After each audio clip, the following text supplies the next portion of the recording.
Topic का बल वह भौतिक राशि है जो वस्तु की गत्यावस्था या विरामावस्था अथवा गति की दिशा में परिवर्तन लाता है या लाने का प्रयास करता है। बल किसी वस्तु की विरामावस्था से गति ला सकता है। बल गतिशील वस्तु की चाल में परिवर्तन कर सकता है। बल इनमें से कुछ अथवा सभी प्रभावों को उत्पन्न कर सकता है। वस्तु पर लग रहे बल की पूरी जानकारी प्राप्त करने के लिए हमको निम्न 3 बातों का ध्यान रखना आवश्यक है। बल का क्रिया बिंदु अर्थात वह बिंदु जिस पर बल कार्य करता है। बल का परिणाम बल के कार्य करने की दिशा। बल की सदिश राशि है जिसमें परिणाम के साथ साथ दिशा भी होती है। वस्तु में गति करवाने के लिए असंतुलित बलों का होना आवश्यक है। बल का मात्रक है एमकेएस पद्धति में मात्रक केजी किग्रा मीटर प्रति सेकंड स्क्वायर या न्यूटन है। यहाँ से सीजीएस पद्धति में ग्राम सेंटीमीटर प्रति सेकंड स्क्वायर या डाइन है। यहाँ से एफपीएस पद्धति में पाउंड फीट प्रति सेकंड स्क्वायर या पाउंडल है। यहाँ से 1 न्यूटन बराबर 10⁵ डाइन होता है।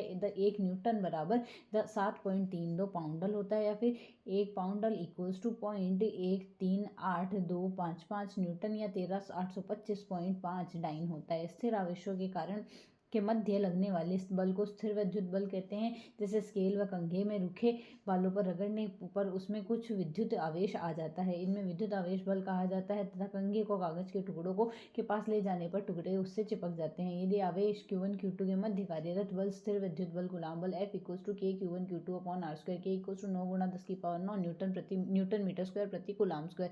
संपर्क बल ऐसा बल जो वस्तु के संपर्क में आने के बाद वस्तु पर लगाया जा सकता है, उसे संपर्क बल कहते हैं। पेशीय बल, घर्षण बल आदि है। असंपर्क बल यहाँ से ऐसा बल जो वस्तु के बिना संपर्क में आए वस्तु पर लगाया जा सकता है, संपर्क बल कहलाता है। गुरुत्वाकर्षण बल, चुंबकीय बल, स्थिर विद्युत बल। विभिन्न प्रकार के बल है। पेशीय बल, स्थिर विद्युत बल, चुंबकीय बल, घर्षण बल, गुरुत्वाकर्षण बल, अभिकेंद्रीय बल, अपकेंद्रीय बल। यहाँ से पेशीय बल है, यहाँ से यह बल हमारी मांसपेशियां लगाती है, इसलिए इसे पेशीय बल कहते हैं। मानव और पशु दोनों ही पेशीय बल लगाते हैं। चुंबकीय बल, चुंबक के कारण चुंबकीय पदार्थों पर लगने वाले बल को चुंबकीय बल कहते हैं। घर्षण बल वह बल जो संपर्क में अभी दो वस्तुओं के खिसकने या फिसलने अथवा स्वाभाविक अपेक्षित गति का विरोध करता है, घर्षण बल कहलाता है। घर्षण बल सदैव संपर्क पर आए गए तलों के समांतर वस्तुओं की अपेक्षित गति के विपरीत दिशा में कार्यशील होता है। घर्षण बल 4 प्रकार के होते हैं। स्थैतिक घर्षण वह घर्षण बल जो संपर्क में आए तलों के मध्य अपेक्षित गति उत्पन्न होने से पूर्व कार्य करता है, स्थैतिक घर्षण कहते हैं। इसे स्थैतिक घर्षण के अधिकतम मान को सीमांत घर्षण कहते हैं।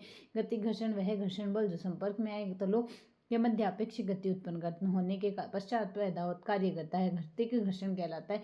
सर्पी घर्षण वह घर्षण बल जो संपर्क में आए दो बलों के परस्पर फिसलने से उत्पन्न होता है, सर्पी घर्षण कहलाता है। बेलनी घर्षण या लोटनी घर्षण वह घर्षण बल जो किसी पिंड या वस्तु के किसी तल पर घूर्णन गति के कारण उत्पन्न होता है, लोटनी घर्षण कहलाता है। स्थैतिक घर्षण सर्पी घर्षण से ज्यादा, सर्पी घर्षण गति घर्षण से और गति घर्षण लोटनी घर्षण से ज्यादा होता है। घर्षण को निम्न विधियों द्वारा हम कुछ सीमा तक नियंत्रित कर सकते हैं। चिकनी सतहों में घर्षण कम होता है, अतः इन मशीनों के गतिमान भागों में बहुत चिकने बनाकर घर्षण को कम किया जा सकता है। वायु के कारण घर्षण बल कम करने के लिए मोटर वाहन, रेलगाड़ियों व इंजन आदि वायुयान विशेष डिजाइन के बनाए जाते हैं। लोटनी घर्षण या सर्पी घर्षण सर्पी घर्षण से सदैव बहुत कम होता है, अतः मशीनों में घर्षण बल के लिए प्राय गतिशील पुर्जों के मध्य स्टील की गोल गेंदें लगाई दी जाती है, इसे बॉल बियरिंग कहते हैं। साइकिल के पहियों में बॉल बियरिंग लगे होते हैं। बॉल बियरिंग से घर्षण कम हो जाता है, इससे ऊर्जा व श्रम की बचत होती है। स्नेहक घर्षण बल को कम करने के लिए कुछ विशेष प्रकार के पदार्थ काम मिल जाते हैं, इन पदार्थों को स्नेहक कहते हैं। स्नेहक ठोस, गैस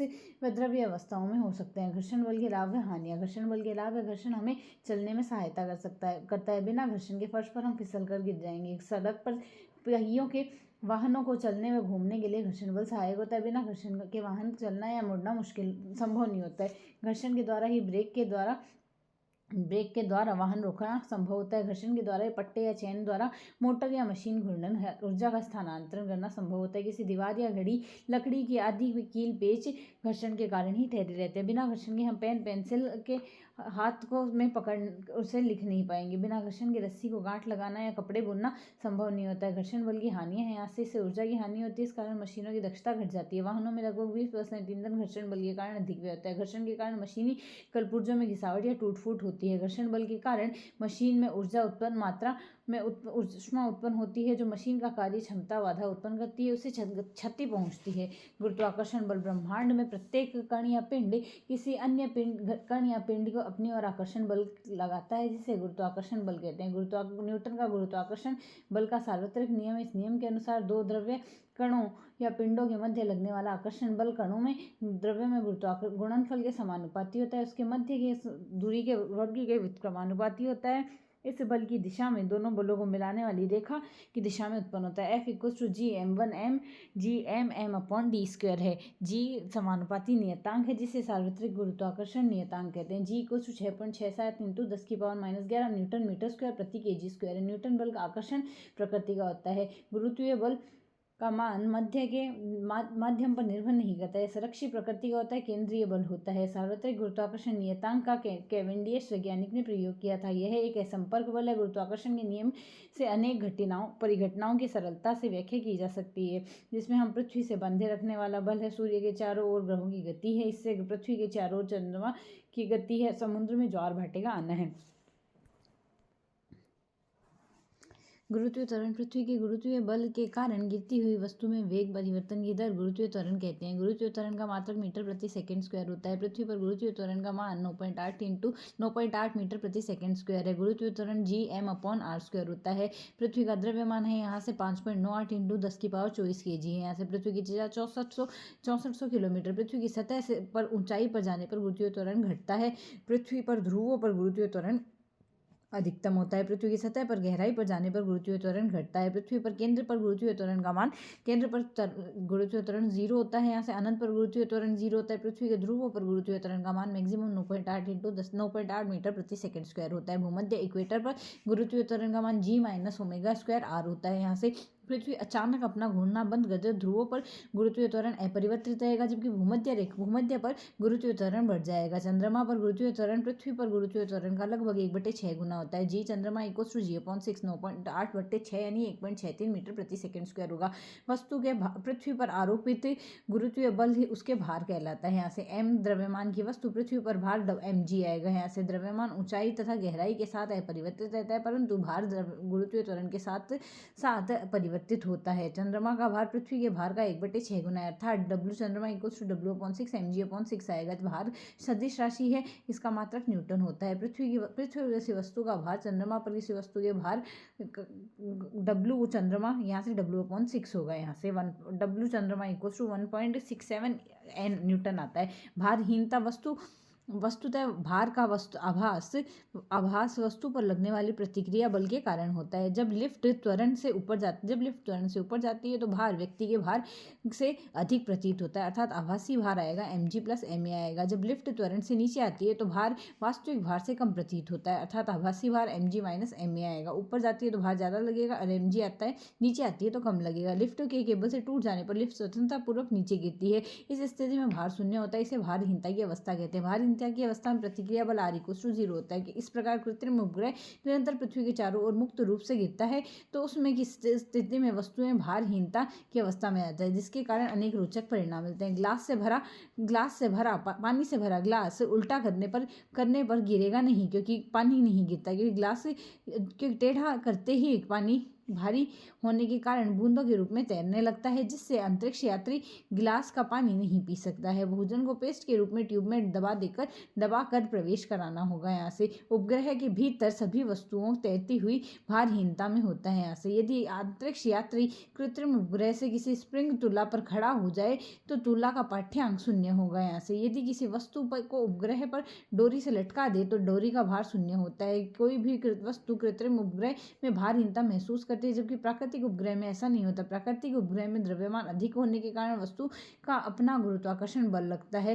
कृत्रिम उपग्रह का द्रव्यमान कम होने पर वस्तु नगण्य गुरुत्वाकर्षण लगता है, जिससे वस्तु कृत्रिम उपग्रह में भारहीनता महसूस करती है।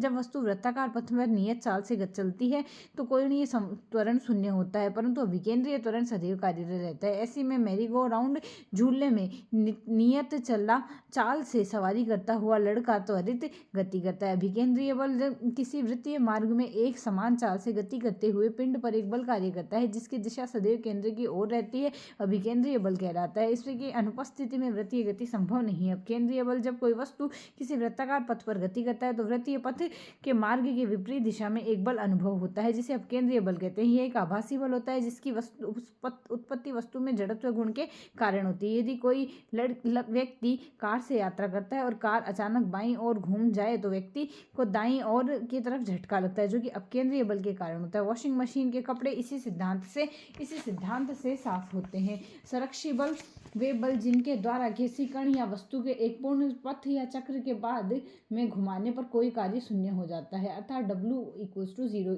इन बलों में द्वारा गतिज ऊर्जा परिवर्तित नहीं होती है, जैसे गुरुत्वीय बल, स्थिर विद्युत बल, चुंबकीय बल, स्प्रिंग बल, प्रत्यानयन बल, संरक्षी बल। असंरक्षी बल वे बल जिनके द्वारा किसी कण या वस्तु पर एक पूर्ण चक्र या बंद पथ पर घुमाने पर कार्य शून्य नहीं होता है, संरक्षी बल कहलाते हैं। यहाँ से बलों में गतिज ऊर्जा परिवर्तित होती है। घर्षण बल श्यान बल है, असंरक्षी बल है। मूलभूत बलों में सबसे प्रबल नाभिकीय बल और सबसे कमजोर गुरुत्वीय बल है। नाभिकीय बल, उसके बाद आएगा प्रमुख विद्युत चुंबकीय बल आएगा, फिर दुर्बल बल, फिर गुरुत्वीय बल आता है। केपलर के ग्रह गति के नियम में टाइको ब्राहे के प्रयोग पर आधारित है। केपलर का ग्रह गति का नियम कहता है, प्रथम नियम, प्रत्येक ग्रह सूर्य के चारों दीर्घ वृत्ताकार कक्षाओं में चक्कर लगाते हैं और सूर्य दीर्घ वृत्त के केंद्र पर स्थित न होकर फोकस या नाभि पर स्थित होता है, इसे कक्षा का नियम कहते हैं। द्वितीय नियम कहता है क्षेत्रीय चाल का नियम भी कहलाता है। ग्रह का क्षेत्रीय चाल नियत रहती है, अर्थात dA/dt कांस्टेंट J/2m आएगा। J कोणीय संवेग होता है, m ग्रह का द्रव्यमान होता है। ग्रह को सूर्य से मिलाने वाली रेखा